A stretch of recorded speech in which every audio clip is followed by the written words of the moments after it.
ಮನುಷ್ಯನ ದೇಹ ಪವಿತ್ರವಾದ ದೇವಸ್ಥಾನ. ಸೃಷ್ಟಿಯಲ್ಲಿ ಪರಮ ಉತ್ಕೃಷ್ಟ ಸೃಷ್ಟಿ ಮನುಷ್ಯ. ಈ ಶ್ರೇಷ್ಠತೆಯನ್ನು ತಿಳ್ಕೊಳ್ಳೋದು ಮಹಾ ದೊಡ್ಡ ಜ್ಞಾನ. ನಮ್ಮನ್ನು ನಾವು ತಿಳ್ಕೊಳ್ಳೋದು, ಆತ್ಮ ಅವಲೋಕನ ಮಾಡೋದು. ಈ ದೇಹ ಪಂಚಭೂತ, ನಾವೆಲ್ಲ ಹೋಗ್ತೀವಿ. ಆ ಪಂಚಭೂತದ ಶರೀರ, ಪಂಚಭೂತ ಯಾವುದು ಅಂತ ತಿಳ್ಕೊಂಡೇ ಇಲ್ಲ. ಬರೀ ನಾವು ಪರೀಕ್ಷೆಗೆ ಉತ್ತರ ಕೊಡೋಕ್ಕೆ ತಿಳ್ಕೊಂಡಿದ್ದೀವಿ. ಆದರೆ ಪಂಚಭೂತಗಳು ಯಾವ ರೀತಿ ನಮ್ಮಲ್ಲಿ ಕೆಲಸ ಮಾಡ್ತಾ ಇದೆ, ಹೇಗೆ ಈ ಬ್ರಹ್ಮಾಂಡ ಕೆಲಸ ಮಾಡ್ತಾ ಇದೆಯೋ ಅದೇ ರೀತಿ ಕೆಲಸ ಮಾಡ್ತಾ ಇದೆ. ಭೂತತ್ವ ನಮ್ಮಲ್ಲಿ ಒಂದು ಸ್ಟೆಬಿಲಿಟಿನ ತಂದಿದೆ. ಆ ಭೂತತ್ವ ನಮ್ಮ ಮೂಲಾಧಾರ ಚಕ್ರ, ಅಂದರೆ ಮೊದಲನೇ ಚಕ್ರ, ಗುದದ್ವಾರದ ಮೇಲಿರುವಂತಹ ಮೊದಲನೇ ಚಕ್ರ ಭೂತತ್ವ. ಆ ತತ್ವ ಕೆಲಸ ಮಾಡ್ತಿರೋದ್ರಿಂದ ಭೂಮಿ ತತ್ವ ನಮಗೆ ವಾಸನೆ ನೋಡೋಕ್ಕೆ, ಸೆನ್ಸ್ ಆಫ್ ಸ್ಮೆಲ್ ಬಂದಿರೋದು. ಹಾಗೆ ಸ್ವಾದಿಷ್ಠಾನ ಚಕ್ರ ಜಲತತ್ವ.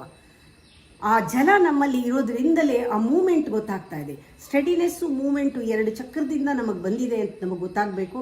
ಆ ರಸ ಅಂದರೆ ಅದರ ರುಚಿ ನಮಗೆ ಗೊತ್ತಾಗ್ತಾ ಇರೋದು ಶಬ್ದ, ಸ್ಪರ್ಶ, ರೂಪ, ರಸ, ಗಂಧ ಅಂತೀವಲ್ಲ.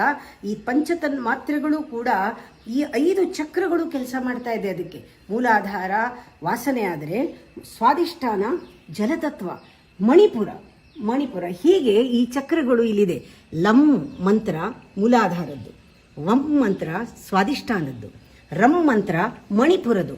ಇದರಿಂದ ರೇಡಿಯನ್ಸ್, ಲಸ್ಟರ್, ಲೈಟ್, ಇದು ರೂಪ ನಾವು ನೋಡೋಕ್ಕೆ ಸಾಧ್ಯ ಆಗ್ತಾ ಇರೋದು ಈ ಮಣಿಪುರ ನೇವಲ್ ಸೆಂಟರಿಂದ. ಇದು ಅನಾಹತ ಚಕ್ರ ಕೆಲಸ ಮಾಡ್ತಿರೋದ್ರಿಂದ ಶಬ್ದ, ನಾವು ಶಬ್ದವನ್ನು ಗ್ರಹಿಸ್ತಾ ಇದ್ದೀವಿ. ಜೊತೆಗೆ ವಾಯುತತ್ವ ಇದು.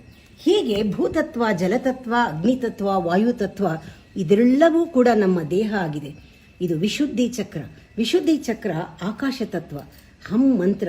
ಈ ವಿಶುದ್ಧಿ ತತ್ವ ಆಕಾಶ ಅಂದರೆ ನಮ್ಮ ಗಂಟ್ಲಲ್ಲಿರೋದು. ಇಲ್ಲಿಂದ ಸ್ಪರ್ಶ ನಮಗೆ ಆಗ್ತಾ ಇರೋದೇ ಇದರಿಂದ.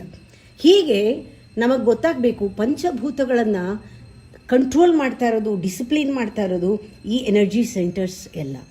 ಇದು ವಿಶುದ್ಧಿ ಚಕ್ರ. ಇದರ ಮೇಲೆ ಮನೋತತ್ವದಲ್ಲಿ ಓಂಕಾರ ಸ್ವರೂಪ, ನಿರಾಕಾರ. ಇದು ಸ್ಪೇಸ್ ಕಂಟೈನ್ಸ್ ದಿಸ್ ಆಕಾಶ. The space contains the sky.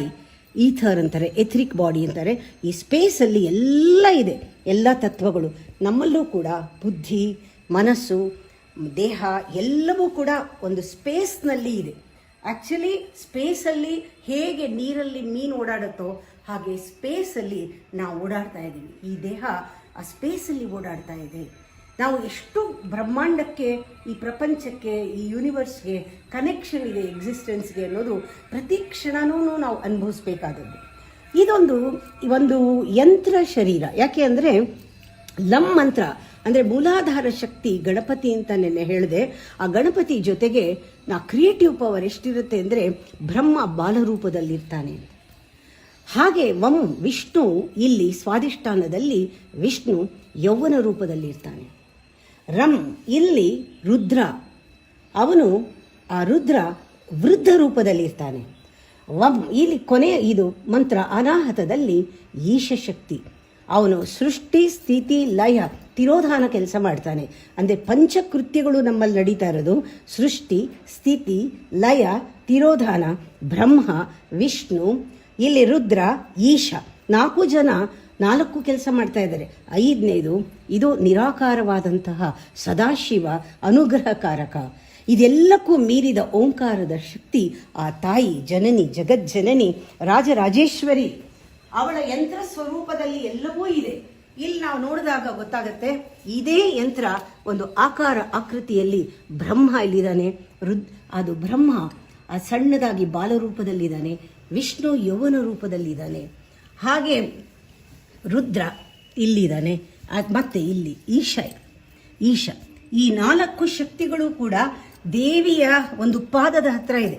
ಅಂದರೆ ದೇವಿ ಕೂತ್ಕೊಳ್ಳೋ ಪೀಠಕ್ಕೆ 4 ಕಾಲುಗಳು ಅಂತಾರೆ. ಸದಾಶಿವ, ಈ 5ನೇದು ವಿಶುದ್ಧಿ ಚಕ್ರ, ನಿರಾಕಾರವಾದ ಸದಾಶಿವ ಅಲ್ಲಿ ನಿರಾಕಾರ ಸ್ವರೂಪದಲ್ಲಿ ಇದ್ದಾನೆ.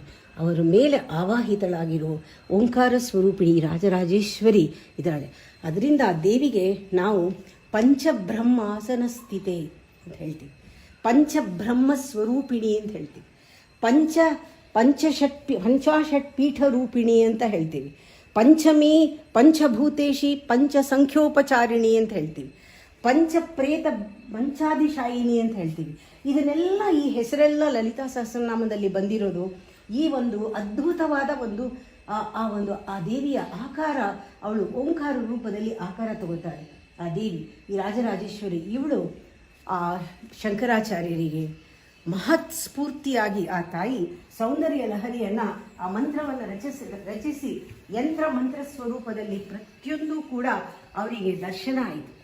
ಇದೆಲ್ಲವೂ ಕೂಡ ನಮ್ಮ ಮನಸ್ಸು ಬುದ್ಧಿಯನ್ನು ಮೀರಿದ ಆ ವಿವೇಕ ಜಾಗೃತಿ ಆದಂತಹ ಬುದ್ಧಿಯಲ್ಲಿ ಆ ದೇವಿ ಸರಸ್ವತಿ ರೂಪದಲ್ಲಿ ಶೋಭಿಸ್ತಾಳೆ.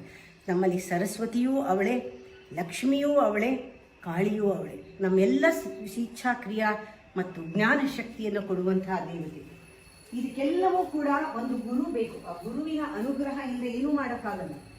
ಈ ಗುರುವಿಗೆ ಆ ಒಂದು ಸಾಕ್ಷೀಭೂತವಾದ ಸ್ಥಿತಿಯಲ್ಲಿ ಎಲ್ಲವೂ ಗೋಚರವಾಗಿ ಅವರು ಬಹಳ ಸೂತ್ರ ರೂಪದಲ್ಲಿ ಅಥವಾ ಶ್ಲೋಕದ ರೂಪದಲ್ಲಿ ಅದನ್ನು ವಿವರಣೆ ಮಾಡಿಕೊಟ್ಟಿರ್ತಾರೆ. ಅದನ್ನು ಗ್ರಾಸ್ಪ್ ಮಾಡಬೇಕಾದ್ರೆ ನಾವು ಮನುಷ್ಯರು ಯಾವಾಗಲೂ ಕೂಡ ನಾವು ಮನುಷ್ಯ ನನ್ನ ಕೈಲಲ್ಲಿ ಏನಾಗುತ್ತೆ ಮಾಡೋಕ್ಕೆ ಅಂತ ಪ್ರಾಣಿಗಳನ್ನ ಹೋಲಿಸ್ಕೊಂಡು ತಮೋ ರಜೋಗುಣದಲ್ಲೇ ಬಿಡಬಹುದು ಅಥವಾ ಸತ್ವಗುಣ ಸಂಪನ್ನರಾಗಿ ಆ ಬುದ್ಧಿಯನ್ನು ಪ್ರಚೋದನೆ ಮಾಡಿ ನಮ್ಮನ್ನು ನಾವು ತಿಳ್ಕೊಳ್ಳೋದ್ರಲ್ಲಿ ನಾವು ನಮ್ಮ ಮೇಲ್ಮಟ್ಟದ ಒಂದು ಜೀವ ಏನಿದೆ ದೈವಾಂಶ ಸಂಭೂತರಾದ ಗುರುಗಳನ್ನೆಲ್ಲ ನಾವು ಕನೆಕ್ಟ್ ಮಾಡಿದ್ರೆ ನಮಗೆ ಸುಜ್ಞಾನ ಹಾಗೇ ಘಟಿಸತ್ತೆ, ಪ್ರಾಪ್ತವಾಗುತ್ತೆ. ಈ ಜನ್ಮದಲ್ಲಿ ಅದು ಪ್ರಾಪ್ತವಾಗಬೇಕು. ಅದಕ್ಕೇ ಈ ಒಂದು ಅಸ್ತಿತ್ವ ನಮಗೆ ಈ ದೇಹವನ್ನು ಕೊಟ್ಟು ಪ್ರತಿ ದಿನವೂ ಕೂಡ ಎದ್ದಾಗ ಜೀವನ ಪ್ರಾರಂಭ ಆಗುತ್ತೆ.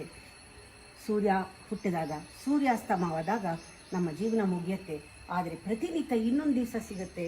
ಯಾಕೆ ಅಂದರೆ ಬಹಳಷ್ಟು ಭರವಸೆ ಇದೆ ಅಸ್ತಿತ್ವಕ್ಕೆ, ಗುರುಗಳಿಗೆ, ಆ ದೈವಾಂಶಕ್ಕೆ, ಈ ಮನುಷ್ಯನನ್ನು ಪರಿವರ್ತನೆ ಮಾಡೋದಕ್ಕೆ, ಆ ರೂಪಾಂತರಕ್ಕೆ ನಾವೆಲ್ಲರೂ ಕೂಡ ನಮ್ಮನ್ನು ಇದೆಲ್ಲರೂ ಸೂತ್ರವಾಗಿಟ್ಕೊಂಡು ಅರ್ಥ ಮಾಡ್ಕೊಳ್ಳೋಣ.